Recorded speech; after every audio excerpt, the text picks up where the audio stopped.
humility and humor both are essential for our health, for the health both in body and mind. My dear sisters, I like to draw a couple of insights from the Gospel passage today. A very familiar passage where Jesus takes a small child and asks the apostles to accept them. Also, one who receives the child receives him and the Father who sent him. Here the child is a metaphor. Not only it refers to a small child, but also those who are downtrodden in the society, those who are not cared for, the poor people, the sick people in the society.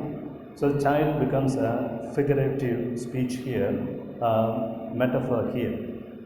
Also Jesus says elsewhere, unless you become a child, you cannot enter the kingdom of God. So being a child, we know what it means. Not only because we have been children earlier, some years back, for some a few years back, for some not many years before. It all depends how old we are.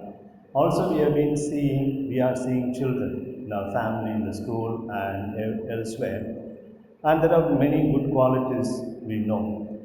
And Jesus makes sure to teach a great lesson for the disciples in terms of humility, in terms of humor, in terms of not taking revenge and forgetting the past or not brooding over the past, etc. Children don't pretend. Jesus must be really surprised because he is talking to them about his own death and passion on the cross. The Son of Man will be delivered into the hands of men, they will kill him. So Jesus speaks such a serious thing, but our fellows are discussing about who is the greatest among them. Probably they did not understand, the gospel itself says, they did not understand the saying, what Jesus was saying. So they were busy with their own discussion and they were coming to Capernaum. Capernaum is the native place for many of the apostles. So probably they wanted to show among the people in Capernaum who is the real greatest, can sit at the right hand of Jesus, who is very prominent. Jesus always consults them because they want to show off probably. Now Jesus wants to put a full stop for all these things. Though he understands it's quite natural, human to boss over others, etc. But he makes sure that his disciples, apostles, should not become prey to all kinds of such things, and he brings the example of a child. As I said, child has a lot of good qualities. I like to highlight these two particular things, humility and humor. Usually we don't hear much about humility these days. We think humility is a virtue of bygone ages. Nowadays no one speaks about humility. When did you hear last time humility being spoken in the mass, in the sermon or your own reflection? Because we think in the modern world humility doesn't have any role to play, because wherever we are we want to show who we are. You know my background, you know my foreground, right? So that's the way we are trained in the society. Also we think that if you are humble, others will dominate, boss over you, so don't give up your dignity and so on. Often we confuse with self dignity and pride. Now we mix up these things in order not to lose our self-dignity and honor. Go to the other extreme of being proud and being high-handed, and so on. Humility, we think doesn't help in the modern world. But we all know without humility there cannot be any real spirituality. Now, what is humility? What is humility? We are very humble, Father. We don't speak during the Mass. That's a sign of humility. Okay, but when I ask you, you can speak. What is humility? Lowering oneself. So I should go like this. Then, any other attempt? Good. Accept myself as I am. Yes. Anything else? Okay. So we may have different explanations, etc. In my opinion, humility is the deeper awareness. Humility is the deeper awareness. Awareness of what? Awareness that I depend on God and others for the fullness of my life. Humility is a deeper awareness that I depend on God and depend on others for the fullness of my life.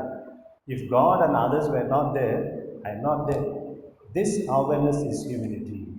When I am deeply aware of this, naturally I will not go against God because I need Him for my life. I will not go against others because I need them for my life. And I will not spoil their name. I will not be revengeful. I will not be jealous over their success and so on. So, this deeper awareness is humility. Earlier spirituality, some saints used to pray in front of God, God, I am a worm, W-O-R-M. I am a worm in front of you, please forgive me and accept me. In my humble opinion, it's not a good prayer. Why should I reduce myself to a worm? If God had wanted, He would have created hundreds of worms instead of me. In fact, God has created some worms within me. So why should I reduce myself to a worm? So God has created us with His own image and likeness, and we are someone honorable, someone dignified in His eyes. So why should I reduce myself to a worm? Therefore, humility, one way of looking at it is to be aware that I need God, I need others in my life. How much we depend on others. In order to know who I am, I need others.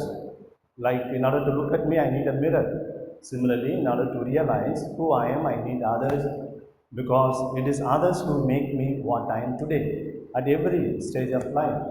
The simple fact, if we are able to walk and talk, it is because of the others.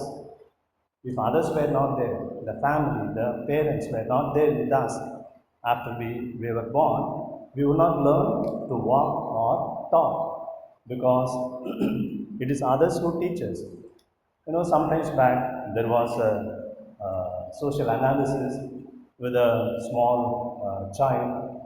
When the child was born, within 3 days, just 3 days, they took the child to a forest to let the child live among the wolves. Wolves, the child started growing.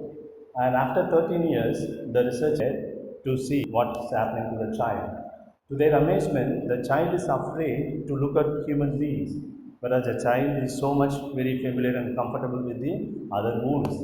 And the child is not able to talk or speak any word, utter any word.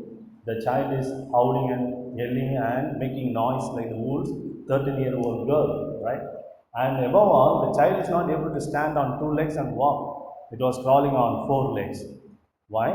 Because the child did not have anyone when the child was maybe 8 months old or 1 year old to hold the hands of the child to teach her walking. So the child doesn't even know that it can talk and walk because it lacked the people at earlier times. Therefore, my dear sisters, today if you are walking and talking, sometimes we do too much of walking and talking. That's another thing. When we are talking and walking, it is because of others. If others were not there in our life, we would not even learn to walk and talk. So basically, essentially, how much we depend on others and depend on God. And when I realize this deeply, that is humility. And secondly, sense of humor. Again, humor we don't speak here much about in spiritual talk or homily. Today we have plenty of humorous club, right? And there are laughter therapy where people teach you to laugh artificially. One, two, three, ha ha ha ha, like that, no? And sometimes we go to some clubs and all. They make these kinds of noise, laughing loudly and so on. If you artificially laugh, there is no real life in that. Maybe the lungs may expand more, you may get more oxygen, but the real joy, the real satisfaction of laughter will not come when we do artificially. Sense of humor is very, very important. Gandhiji said once, but for the sense of humor, I would have committed suicide long back. But for the sense of humor, I have committed suicide long back.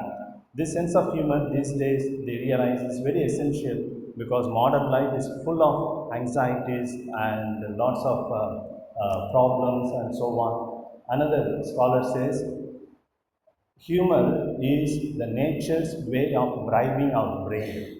Humor is the nature's way of bribing our brain. Our brain has lot of problems and so many thoughts and anxieties, worries, problems, etc. Sense of humor is there to lubricate, to make the brain forget its all problems and so on. And today, how much people suffer because of stress and so on. I give talks and sessions on stress management and the need for humor, for spirituality and so on. I don't want to elaborate all that. You can check in YouTube my name. You know my name? Stephen Jayard. Stephen Jayard, humor and spirituality. If you put the YouTube, you will get the full talk for about 1 hour, 2 hours, etc. So sense of humor is very essential. Otherwise, life becomes a burden, not only for us, and we make sure it's a burden for the others also. And children, how nicely they enjoy humor. Sometimes they don't understand, they laugh. In life also, certain things we don't understand and we cannot understand also. Today, the scientists say our brain cannot fathom the whole universe. The brain cannot understand the whole universe, and there's nothing wrong about it because the brain is not developed or developing to understand the universe. The brain is there for our own safety, self-defense mechanism, for procreation, and so on. The brain is not there to understand the fathom the universe. So children also don't understand many things. Let us also not understand many things, but still we can enjoy life. You know how easily a child laughs. They say a child laughs 300 times a day. 300 times a day. One sister is already laughing. She must be a child now. I'm happy. And you ask yourself how many times I laugh. When was the last time I laughed really heartily? Simply smiling doesn't matter. I mean, it's not even good. Real hearty laughter, ha ha ha. Sometimes we say, don't, okay, my stomach is paining. That much of laughter, when did we laugh? Whereas we forgot when we become a nun or priest. Because as a nun and a priest, as a religious person, we always look for something negative. And where can we enjoy humor? And to have a sense of humor, just be aware of what's happening. You know, once a man came home late, early, and the wife asked him, "Why are you home so early?" Then the man said, "My boss told me to go to hell, I came back." Hmm. And another man asked the wife, "You know what's the meaning of wife? WIFE." And the man said, "Without information, fighting every time. Without information, fighting every time." All right. Then the wife said, "No, no, it's not like that. With idiot forever. WIFE." Anyway, so the point is, there are lots of humor and lots of occasions where we can laugh, but we have become so bogged down with our own commitments or responsibilities or the worries, anxieties, we are not able to see even the little sense of humor in the life situations. And this sense of humor is very essential for our health both in body and mind. Anyway, I don't want to speak more on that. So the point is, Jesus is inviting us to be like a child who can easily forgive others, who can easily laugh at others' mistakes and their own mistakes, who can enjoy the trust in the Lord. You know, a child, when the mother is holding the child is sleeping, the child does not hold on to the sari.